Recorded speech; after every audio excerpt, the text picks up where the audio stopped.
busy Monday ahead of us here on Frontier Opening Bear. Hello, everyone, and welcome to the new Business and Markets Week.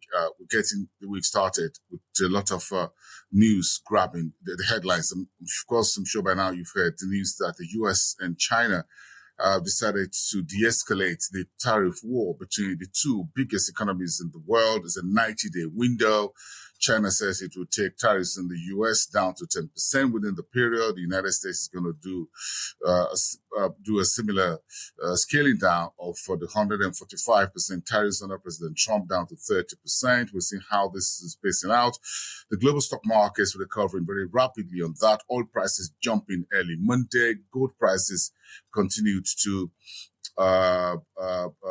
drop in terms of prices. Early Asia trade, the bullion is down more than 1%. That's where we are this morning. There's a lot of optimism on the back of the deal being hammered out between the two representatives of the two countries. The U.S. Treasury Secretary and the U.S. Trade Representatives briefed the media earlier today. So let's take that on. Let's see how all this optimism around the trade war de-escalation between China and the U.S. will impact Frontier Africa's trading there. But just to piggyback where we finished off on Friday, you can see the numbers with the Egyptian market starting the week 1.08%, around 31,427 for the EGX 30. Nigerian market was in the water by roughly 0.5%. Friday, 108,733.4. The South African market finished strongly 1.07%. Friday, the Nairobi market was up by 0.6%.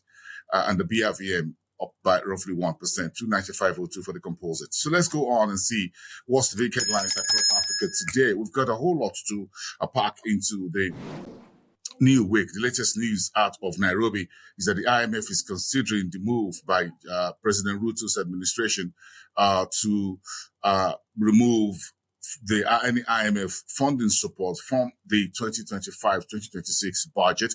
And in order to see very clearly, the news says the Ruto's administration does not want to come under any pressure from the IMF during the next fiscal year period and try to use other means of funding the new year's budget without including expected facility from the International Monetary Fund. And that's the latest. So the budget grants, however, is declining. It's 5.7 billion shillings on the lower foreign disbursements that is coming to Kenya, of course, with the United States leading the scrapping of grants and to USAID and a few other countries like the UK. Others are scaling back on what comes to Africa and other developing economies. The Kenya Railway says it has allocated 4.8 billion shillings to standard gauge rails, that's the SGR, ahead of the takeover being planned.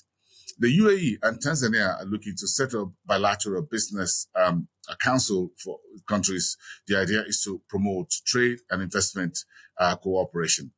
The Central Bank of Uganda has launched remittance monitoring tools as inflows begin to grow for this East African economy, while Uganda is also planning corporate bonds. The idea is to raise new capital for state-owned enterprises and get them up and running. And Zozinga mining operations has been stopped, has been halted on the orders of the rebels in DR Congo. That's from the Central African region. Those are the headlines around East Africa. We've got a whole lot more covering for you, as always, on Frontier Africa Reports. Let's move to West Africa. We've got a whole lot on our calendar for this week. Today, the World Bank is releasing Nigeria's report, second report, or the first report of the year by the World Bank, which focuses on Nigeria's economic updates. The first few months of the year, then of course you get another update towards the end of the year. So today we're looking to see from that report what the details are as to the World Bank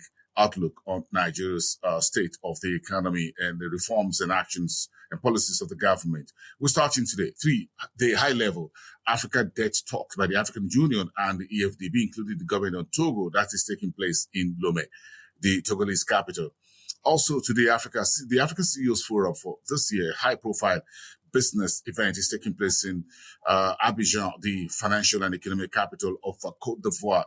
Those 3-day event will discuss a whole lot on business and investment activities on the African continent.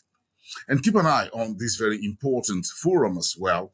Of course, the Invest in Africa Energy Forum is starting tomorrow, Tuesday, and Wednesday for 2 days in Paris, in France. That forum will have high-level African government officials, ministers of energy, oil and gas, including investors. The deal room is open. It's going to be multi-billion dollars in terms of projects that African governments and international energy companies, IOCs and others will be putting on the table for international investors to consider.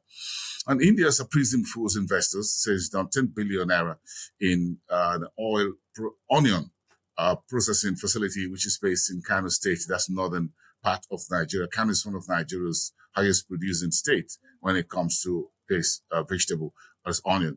And Liberia has unveiled a new modern savings and loans microfinance bank.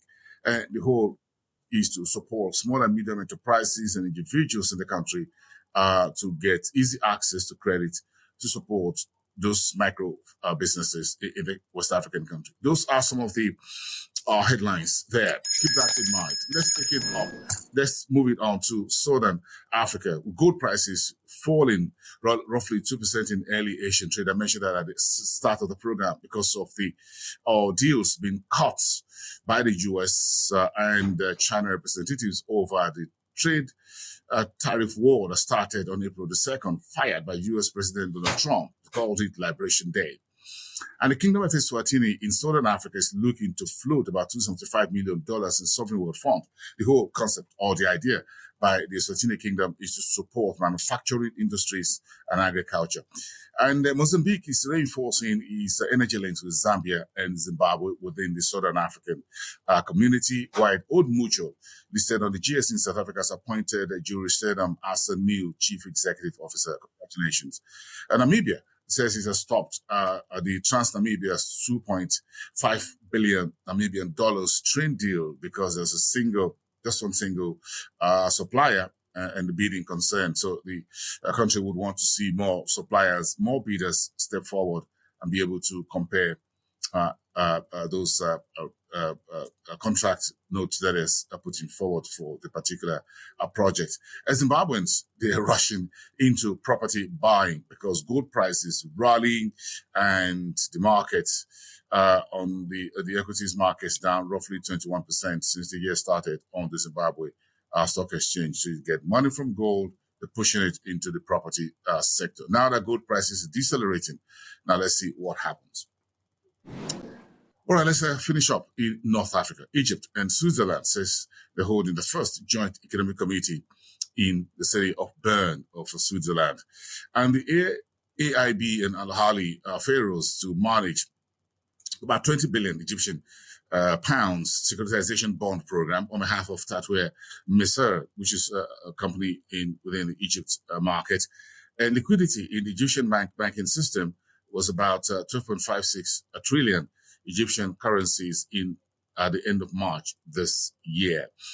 And France's AFD is looking to invest 150 million euros in Morocco's southern provinces, while Spain is allocating 1.6 million euros in support for that underwater tunnel, which Morocco and Spain is looking to build ahead of the 2030 FIFA World Cup tournament. We're hoping to see if that still happened before then. The latest news was that the project might not meet that deadline, but the two countries are moving ahead. As a study ahead of the building, and that's cost about 1.6 million euros is what Spain is placing on the table to support Morocco. Finally, Morocco is looking to invest $3.4 million to digitize the country's seafood markets, a very big market for seafood products that Morocco is, and the exports all the way to Europe and elsewhere within that particular region, including North Africa, by the way. Those are the headlines. We've got a whole lot of grounds to cover this week. Don't forget to keep your eyes on Frontier Africa Reports and our Frontier Opening Bell. Have a great day.